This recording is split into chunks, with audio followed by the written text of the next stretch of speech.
I told you guys a week ago, and I was pissed. I was really hot when I said it. Now I'm calmed down. I'm going to use the exact same words, but with a calmer tone.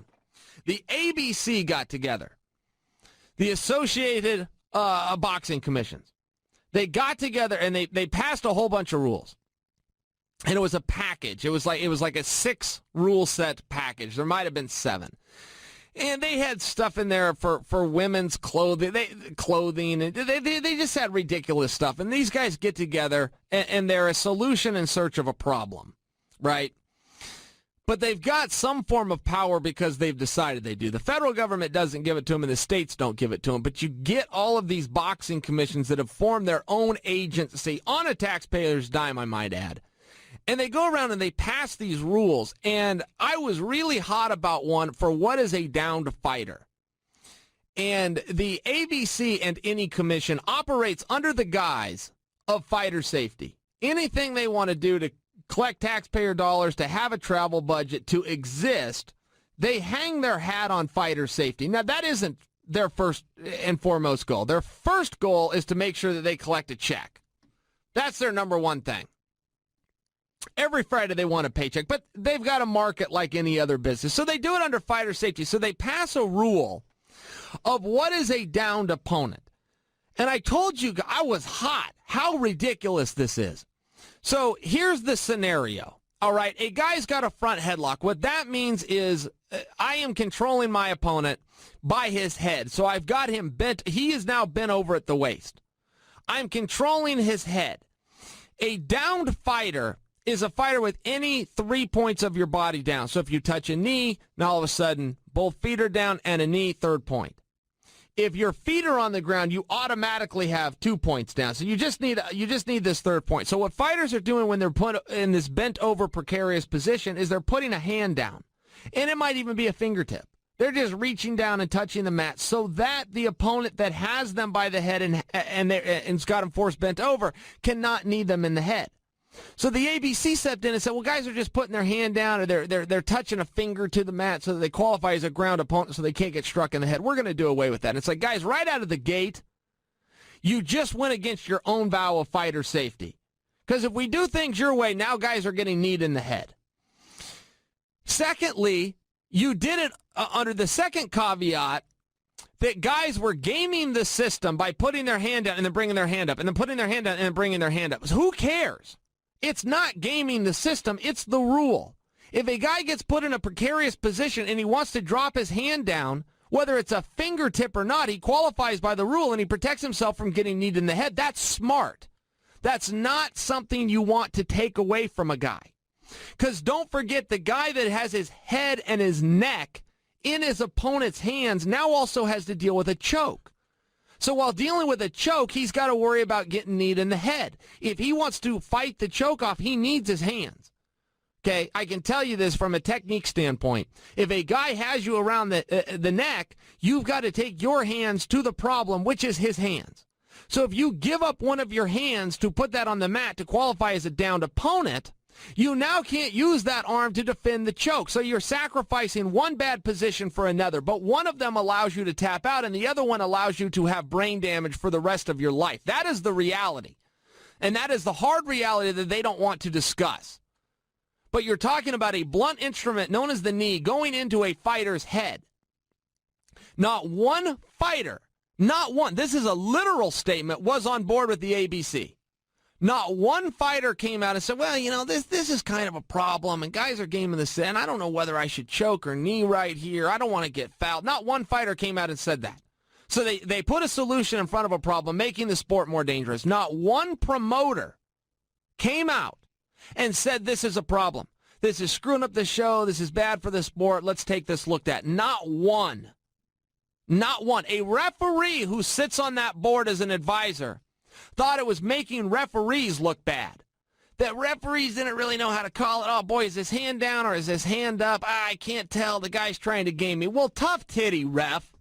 Who gives a god? The ref. It made the ref's job harder. Listen, I watch fights. I've been following the UFC since 1993. I've seen so many cage fights. I'm a huge fight fan I don't need to see anymore. I just don't need to go to the local sideshow or pop in on a weekend and watch. That's the point that I'm at. I've seen so many fights. I've never seen this happen. I've never seen a guy game the system. I trust that it happened because a very good referee says that it is happening, but this is a solution in search of a problem that just made the sport more dangerous. I came out and told you guys this the second it happened, and I was hot when I did it. I've now calmed down a little bit, but I'm still right. Well, New Jersey came out and backed me. New Jersey, the second most respected, second most coveted state in the union. Only behind Nevada, and that's a seniority thing. You could argue those states back and forth, but seniority lends towards Nevada. They came in first. New Jersey came in second. The second most coveted state agrees with me. Brazil then comes out, and they've got a national body. They don't do municipalities in each state like we do in the U.S. They have one body that oversees the entire country. They came out and said, what are you talking about? You guys went in unilaterally. You passed a rule to make the sport more dangerous that involves one opponent with a blunt instrument knee and the other one in the head? That was your goal? All because a referee had a little bit harder time in this one position? You were saying a guy's gaming the system because he put his finger on the mat as opposed to his palm flat? Well, what if he couldn't reach? I can just tell you as a fighter, if I know that's the rule, I'm always looking for the guy's hand because I assume it's going to be down. If I've got a guy bent over and his head is right there and all I have to do is bring a knee, and we're not talking about technique, guys. Okay, you could do this in MMA or you could do it in an LA gang riot. You're taking a knee and ramming it into the guy's head. I'm always looking for that hand to be down. I don't need to then be looking to see if his palm is flat. If the guy reaches towards the mat, I'm going to assume his hand's down. Why can the referee not do the same? If I'm now the guy that has the guy's neck, I'm looking for a choke, and now I've got this option to knee him in the head, and he can just barely reach the mat. Now he's got to have his palm down. That is what's going to game the system. Now I'm going to lift the guy up 1 inch.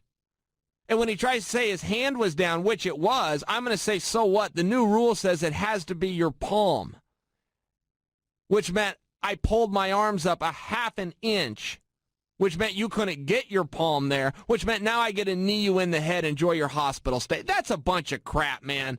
It's a bunch of crap. I was so disappointed that they did it. I'm disappointed at how they did it, and I'm so glad that people are finally speaking up. And you won't hear one fighter. This is a literal statement. Not one person that has to go in there and put it on the line stands with them. Not one. Not one fighter has ever come out publicly and said, oh, yeah, now we got to do something about that. Oh, what the sport needs. More knees to the head. That's what I've been saying from day one. Need more knees to the head. I called it. I called it first. I called it 20 minutes after they did it, largely because of timing. I was walking to the studio when this came out. And now New Jersey and the entire country of Brazil agrees with me. 2 states refuse. They just refrained. They wouldn't even vote on it. They shouldn't have been there for a vote. It's not a real organization. This is not a real organization. They operate with absolutely no regulatory power.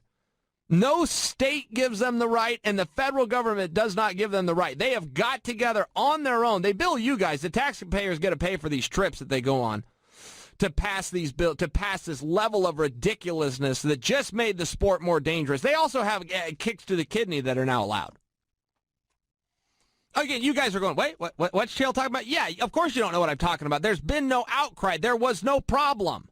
They formed a solution without having a problem first. So Brazil came out and spoke on that too. They go, wait a minute, you guys just passed a bill. You guys want us to adopt it. We're not going to do it. We want to hear from some people. We want to hear from some doctors. The brain's a pretty important part of the body. The kidney's a pretty important organ. These are quotes. This is exactly what Brazil said. Pretty important organs here. You guys just made them targets. You did it unilaterally in a back room without debate.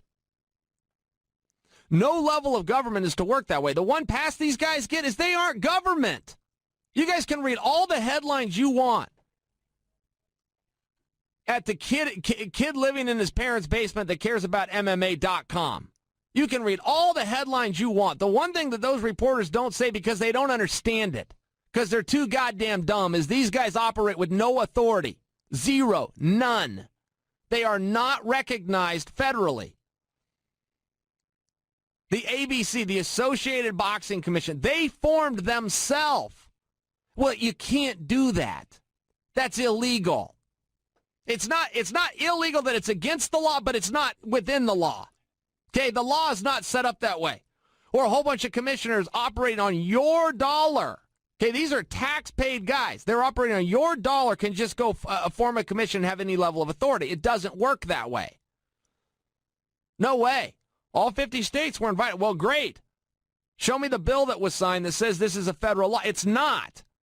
It's a made-up organization that bills you guys. You guys should be pissed about this. You probably don't even know you're getting billed for this. Each one of your municipalities, each one of your executive directors is invited to go, and most of them do. And who do you think pays for those plane tickets and hotel and per diems and rental cars? You guys do. You guys pay for an organization that does not exist, that does not operate with any type of recognizable authority. None. But they put out press releases, and Dude in Mom's Basement Likes MMA.com posts it without telling you the real story, that they're not real. But they have band together, and they can get things done. And they just passed a rule that a referee asked them for, not a fighter, not a promoter, not anyone of any goddamn sense whatsoever. But a referee thought, well, this kind of makes us look bad. Yeah, I don't really know how to call that. Let's get a little clarity here.